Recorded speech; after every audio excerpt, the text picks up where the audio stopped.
காலங்கத்தால் கத்திக்கிட்டு கிடக்குதோ தெரியலாமா. என்னட்ட இங்கே தான் இருக்கேன், என்ன வேணும் சொல்லுங்க.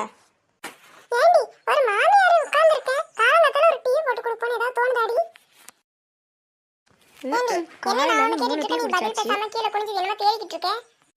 இருங்க, டீ தானே வேணும், கொண்டாரேன்.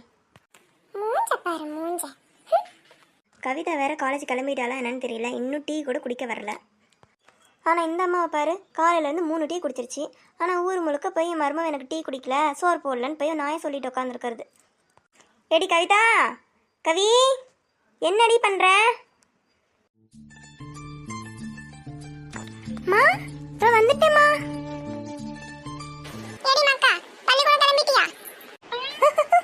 பாட்டி அது பள்ளிக்கூடம் இல்லை, காலேஜ்.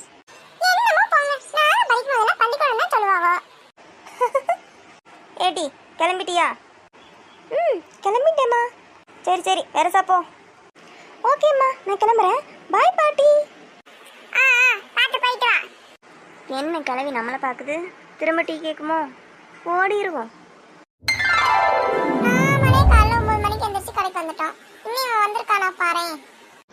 என்னடா மச்சான் காலைல இந்த பக்கம் சுத்திட்டு திரியிற? நைட்டு 12 மணிக்கு ஃபோன் போட்டு காலைல 9 மணிக்கெல்லாம் கடைக்கு வரான்னு சொல்லிட்டு பேச்ச பாரு. ஓ ஃபுல்ல பொறுப்பா வந்துட்டியோ? வரமாட்டேன்னு நினைச்சேன். சரி விடுடா, வாடா கடையை திறப்போம். பேசுவடா நீ, ஏன் பேச மாட்ட? என்ன இன்னும் கவியை காணோம், டைம் வேற ஆச்சே.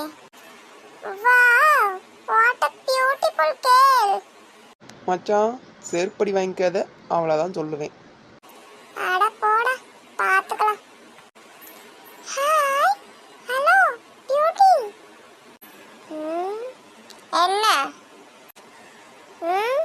என்ன ஒன்றும் இல்லைங்க. முகர கட்டையை பாரு, வந்துட்டான் பியூட்டியாம் பியூட்டி. டே மச்சான், இது காலேஜ் படிக்கிற சொன்னா காடோய். உனக்கு தேவைதான். Good morning Jenny. என்னடி கோமா இருக்க? காலங்காத்தால ஒரு பெரிச்சாளி தொல்லை தாங்க முடியல. என்னது பெரிச்சாளியா? மச்சான் நான் வீட்டுக்கு போயிட்டு 12 மணிக்கு வர்றேன். டேய் இருடா, அந்த பொண்ணு எவ்வளோ அழகா இருக்கால. மச்சான் நான் பெரிச்சாளியா, அப்ப நீ என்னன்னு யோசிச்சுக்க. டேய் நிஜமா தாண்டா சொல்றேன், அழகா இருக்காங்க. சரி வா போவோம். வா போலாம். கவி உனக்கு தெரியுமா? என்னதுங்க என் பேர் எப்படி உங்களுக்கு தெரியும்?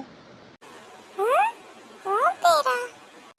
கவி உனதான கூப்பிட்டேன். ஆமா. என்ன என் ஃப்ரெண்டு பேர் தான் கவி, கவிதா. வந்துட்டாங்க. மச்சான் அவங்க பேர் கவிதா வாண்டா, கவி. அதுக்கு இப்ப நான் என்னடா பண்ணட்டும்? சாரிங்க, என்னோட பேர் கவி. ஓ அதான் பேர்ல கன்ஃபியூஷனா? உங்க ஃபுல் நேம் என்ன?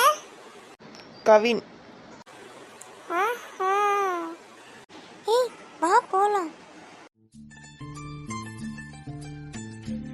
ஏன்டா அவங்க தான் காலேஜ் போறாங்க, நாம ஏன்டா பின்னாடியே போகணும்? டேய் அவங்க எந்த காலேஜ் படிக்கிறாங்கன்னு தெரிஞ்சுக்கணும்ல. அதை தெரிஞ்சு நீ என்ன பண்ண போற? சும்மாடா ஒரு ஃப்ரெண்ட்லியா. இதை நாங்க நம்பணும். எஸ், நம்பிக்கை, நம்பிக்கை தானே வாழ்க்கை. என் ஜிகர் வேற என்னை பெருச்சாலின்னு சொல்லிருச்சு. இவனை நம்பி போனா செருப்பா விளக்க மாறான்னு தெரியலையே.